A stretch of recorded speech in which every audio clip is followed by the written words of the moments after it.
네, 첫 번째 이야기는 시장 얘기를 또 안 해볼 수가 없습니다. 그럼 그렇지. 네, 실망하긴 아직은 이르다. 여러분은 어느 쪽이신가요? 오늘 장 초반에 좀 변동성 보이면서 2차 던지주 낙폭이 막 커졌을 때는 아이고 우리 시장 그럼 그렇지. 미국 시장이 조금 쉬어가나 싶었더니 우리 시장 빠지네라는 생각을 하셨을 수도 있고요. 아니다. 아직 우리에게 상승의 기세는 끝나지 않았다. 이 오후장까지 끝날 때까지 끝난 건 아니다라고 생각하는 분들도 계실 것 같습니다. 어제의 상승 분위기, 그러니까 연이틀 동안 좀 강하게 올라서 그런지 오늘은 좀 눈치 보고 있는 상황이죠? 네, 어제 같은 경우에는 CPI가 좀 예상보다 낮게 나왔다는 이유로 미장이 폭등을 했고요. 그런 상황에서 어제 같은 경우에는 미국장이 좀 특징적인 움직임을 보였습니다. 왜냐 그러면은 그동안 많이 올랐던 엔비디아나 1112 혹은 뭐 그 노보노디스크 같은 이런 기업들에 대해서 차익 매물이 좀 많이 나왔고요. 실제로 엔비디아 같은 경우에는 오랜만에 음봉을 기록했다라는 부분이 헤드라인에 오를 만큼 좀 차익 실현에 대한 부담이 좀 뭐 가중되고 있다 이렇게 보셔야 될 것 같습니다. 이제 그런 부분에서 지금 미중 정상회담 같은 경우에도 지금 현재 나오는 이슈들로는 별다르게 경제에 대한 이야기는 부각되지 않고 있다라는 점. 그러니까 이런 부분이 어제 장중에도 계속해서 이슈가 됐다라는 점도 이제 마찬가지고 또 한 가지는 이제 금리 인상에 대한 확률 배팅이 0%로 완전히 좀 확정이 났습니다. 어제 같은 경우에는 페드와치를 보시면은 이제 추가 금리 인상이 없다라는 식으로 시장이 환호하고 있는 상황인데 어제 장중에 제이미 다이먼 이제 JP모건 CEO가 나와서 이렇게 얘기했습니다. 금리도 올릴 거다. CPI가 한 번 낮게 나왔다라고 우리가 너무 이거를 좀 환호하는 거는 좀 어렵다. 이거 좀 곤란하다. 이런 얘기를 했고 조금 본인들 이제 좀 컴다운하라라는 이런 식으로 이야기가 나왔거든요. 근데 그 부분 같은 경우에는 지난번 발언에서는 증시의 급락을 불러왔었던 인물입니다. 어제 같은 경우에는 시장에서 별다른 움직임 없었으나 그 상황에서 채권 시장은 조금 흔들렸다라는 점 보시면은 지금은 여전히 눈치를 보는 장세다. 이렇게 보셔야 될 것 같습니다. 네.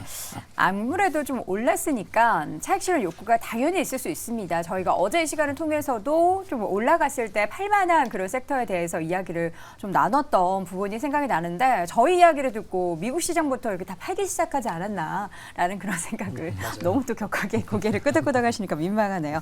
자, 그중에서 오늘 삼성전자는 일단 현재 구간에서도 소폭이지만 강세 움직임 계속해서 이어지고 있습니다. 0.42% 강세 72,500원의 등락을 나타내고 있는데 저력이라고 표현하기에도 좀 그렇고 왜냐면 어제는 또 SK하이닉스가 좀 강했었잖아요. 오늘 반도체주들의 움직임은 잠시 후에 저희가 자세히 나눠볼 거니까 삼성전자는 오늘 왜 이렇게 덜 오른다고 생각하세요?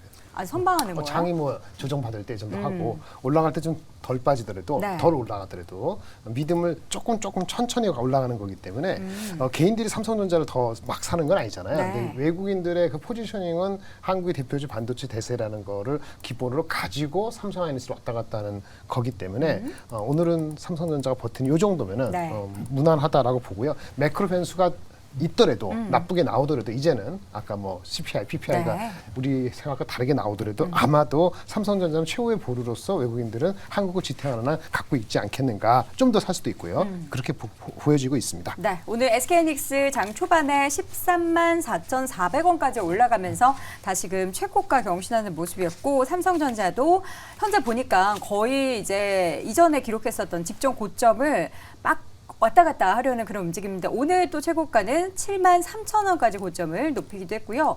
보니까 올해 가장 높았던 가격이 7만 3,600원, 7월에 기록했었던 고점입니다. 얼마 남지 않았습니다. 자, 반도체주 이야기는 저희가 오늘 또 시간을 할애해서 이야기 나눠보겠고 2차 전지주, 이정홍 교수님. 2차 전지주가 오늘 장 초반부터 오르락 내리락 난립니다. 지금은 다시금 소폭 하락으로 돌아선 종목들이 많네요. 아무래도 장 초반에는 2~3% 정도까지 코프로 그룹주가 하락을 했었습니다. 지금 같은 경우는 한 1% 이내로 하락을 하는 모습인데 우리가 2차 전지 소재 같은 경우는 시장에서 시장 조정과 함께 포인트로 여겨졌던 게 자동차 재고의 증가, 그다음에 판가 하락입니다. 그런데 자동차 재고의 증가 부분은 지금 해소의 가능성을 역비추고 있죠. 테슬라의 정책 변화, 일부 변화로 인해서 재고가 좀 줄 수 있는 요인은 존재를 합니다. 다만 판가 같은 경우가 아직 뚜렷하게 회복되고 있지는 않아요. 그렇다 보니 주가가 여기에서 빠진다고 하기보다 부정적인 요소가 제거될 때 좀 반등이 가능할 것으로 보여요. 그렇다 보니 저가 매수라든지 아니면 여기에서는 하방을 다지고 반등이 나올 수 있다. 이렇게 딱 단정지어서 접근을 하기보다 시장에서 주가가 업종이 반등이 나올 때 어떤 요소를 확인하고 반등이 나오는지 그 부분에 확인이 필요하겠고요. 그러면 네. 판가가 돌아서는 거를 보고 주가 같은 경우는 여기에서 반등이 나올 것으로 예상이 됩니다. 판가 네. 확인이 필요하다는 점 강조드립니다. 네. 자, 오늘 다양한 섹터들 하나씩 또 보고 있습니다. 오늘 자동차, 완성차, 현대차 그룹주 3인방이 나란히 올라가고 있는데 현재 구간에서도 현대차가 1%, 기아가 2.3%, 그리고 현대모비스의 주가도 함께 1%대 강세입니다. 김대중 교수님. 네. 이거 지금 완성차 3인방이 이렇게 올라가는 거 물론 자율주행도 오늘 좋지만요. 뭐 이유가 있나요? 당연히 있죠. 뭐예요? 시장의 패러다임이 바뀌었습니다. 어떻게 바뀌었을까요? 기존까지는 보석 관점의 시장에 대응이 필요했다라고 한다면 네. 이제부터 주식 포트를 좀 늘려가는 비중을 늘려가는 형태로의 진행을 하셔야 될 겁니다. 아, 그러면 갑자기 궁금해진 게 어제 뭐 식품주, 농심이나 이런 거 빠진 것도 요 포트폴리오 조정에 영향을 좀 받은 거예요? 경기 민감주의 개념도 있겠지만 식음료 같은 경우는 그 종목의 업종의 전환이 있는 네. 겁니다. 기존 라면에서 음료 쪽, 특히 소주 쪽으로 이제 변화하는 거고요. 네. 그 이전에 왜 시장의 방향성이 바뀌었는지를 설명을 드리게 되면 CPI 얘기가 계속 나오고 있는데 CPI뿐만이 아니고 미국 시장에서의 전체 분위기가 금리 인상은 이제 없을 것이다. 거기에 내년도에 인하할 가능성도 상당 부분 있다라는 측면에서의 시장 분위기입니다. 그리고 오늘 유럽에서 내년도 금리 인하 가능성에 대한 메시지가 나왔거든요. 네. 그렇다 본다면 우리가 금리가 최근까지 계속 가파르게 상승을 하다가 꺾임의 현상이 나타날 때 가장 수혜를 받는 업종이 어떤 업종일까요? 모르겠어요. 우리가 보통 성장주를 얘기하죠. 성장주 아닙니다. 그럼요. 성장주는 금리가 하락을 해서 저점권에서 상승으로 전환할 때 주가 빠지기 시작합니다. 그리고 고점을 찍고 일정 수준의 금리가 내려온 단계. 네. 지금의 금리 수준을 보게 되면 최소한 2% 수준까지의 금리가 내려왔을 때 성장주가 탄력을 받게 됩니다.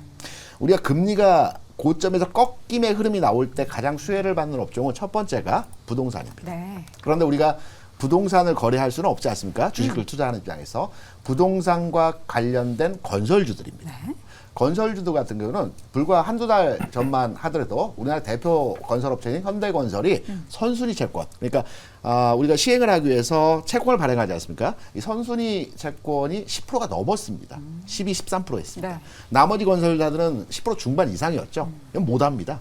이 정도 금리로 조달 금리로의 그 사업을 진행하기 위해서는 불가합니다. 네. 그런데 최근 국내 10년 국채 금리 수준을 보게 되도 4.4에서 3.8까지 늘어났거든요. 그럼 전체적으로 금리 수준이 안정화된다는 겁니다. 첫 번째로 이제 건설업종의 수혜를 받는 거고요. 네. 두 번째로는 우리가 자동차를 살 때 보통 할부나 리스로 사죠. 그렇죠. 할부나 리스로 살 때 최근에 금리 수준을 더해서 할부 리스 금융을 이용하게 되면 자동차 가격의 10% 수준을 더 줘야 됩니다. 그래서 최근까지 자동차 업종의 종목들이 수출은 잘 되고 있는데 주가는 그닥 움직임이 없었던 이유는 네. 국내 수요가 감소하는 현상에서의 모습이 나타났기 때문입니다. 그런데 이 부분이 해소가 되는 과정에서의 진행이 되고 있죠. 그렇다면 자동차 업종 어제 오늘 이틀 연속해서 주가가 바닥 찍고 상방으로의 진행이 되고 있습니다. 지금 사셔도 됩니다. 네. 알겠습니다. 자동차주 지금 사도 하나 된다라는 말씀드릴 결론. 수 있을까요? 네. 전적으로 동감합니다. 여러 번 출연했는데 네. 오늘 격하게 동감합니다. 그동안 사실 우리 김대중 교수님과 김장렬 교수님의 의견이 상반돼서 그게 이제 토론의 재미가 있었는데 오늘은 또 전적으로 동의하시는 자동차 주에 대한 투자 의견을 또 말씀해 주시면서 갑자기 이제 미중 간의 화해 모드뿐만 아니라 우리 김대중 고수와 김장렬 고수 간의 화해 모드도 형성이 되어 있습니다. 또 근데 이따 반도체주 얘기할 때는 어떻게 될지 모르니까 여러분 잘 지켜봐 주시고요. 가상화폐 비트코인 가격이 오늘 보니까 5천만 원을 이미 넘었더라고요. 10월에 그러니까 한 달 전에 비트코인 한 개 샀으면 한 1,300만 원 정도 수익 보는 거잖아요. 네. 너무 아쉽습니다. 그때 우리 비트코인 얘기했을 때 제가 막 산다고 했잖아요. 네. 말렸잖아요, 태보고수가. 단기 고점이었죠. 그렇죠. 네. 아쉽습니다. 자, 그럼 관련주 지금 오늘도 오르고 있는데 어떻게 네. 좀 기대감을 더 가져봐도 되는 거예요? 근데 우리나라는 관련주라는 단어가 저는 가장 싫어하는 단어인데 저도 싫어하긴 하는데. 돈을 못 벌잖아요. 아, 그쵸. 관련 기업들은 보면은 항상 재무제표에 구멍이 숭숭 나 있죠. 아니, 비트코인으로 돈을 버는 기업이라 그러면은 코인 사업을 하는 기업이라 그러면 괜찮은데 우리나라 코인 거래소는 대부분 비상장이고요. 그리고는 우리나라 관련주라고 올라가면은 그 코인 거래소에 지분을 들고 있다라고 해가지고 그것 때문에 부각을 받아서 올라가든지 네. 코인 사업을 한다라고 했다 혹은 코인 사업을 과거 했던 전력이 있다라는 이유로 올라가는 경우가 많습니다. 근데 이렇게 보시면은 결국 실체가 없는 거거든요. 그쵸. 비트코인을 사는 것보다 못한 결과가 이제 나타날 수 있다라는 점. 이제 그렇기 때문에 저는 오히려 비트코인을 투자하시는 게 낫지 않을까. 차라리? 네, 이렇게 말씀을 드리겠습니다. 알겠습니다. 자, 오늘도 핫하게 움직이고 있는 종목군에 대한 코멘트들 많이 드렸는데요. 여러분들의 또 투자에 잘 도움이 되셨으면 좋겠고요. 네 분의 의견 다시 한번 정리해 보겠습니다. 자, 김장렬 고수는 기다려보슈 라고 의견을 남겨주셨고요. 청년들한테 네, 우리가 네. boys be ambitious 하잖아요. 아, boys be ambitious. 청년이요. 뭐. boys be patient. patient, 인내를 하라. 참고 견디자. 김대중 고수는 금리 하락의 최대 수혜 업종 자동차주 이야기해 주셨고, 이성훈 고수는 실망하긴 아직 이르다. 외부 변수와 가격 지표가 긍정적이다라고 의견 주셨고요. 태보 고수는 개별 종목에 집중해야 할 때라고 의견을 남겼습니다. 자, 오늘 장탑5 함께하고 있습니다. 4위 주제 이어서 확인해 볼까요?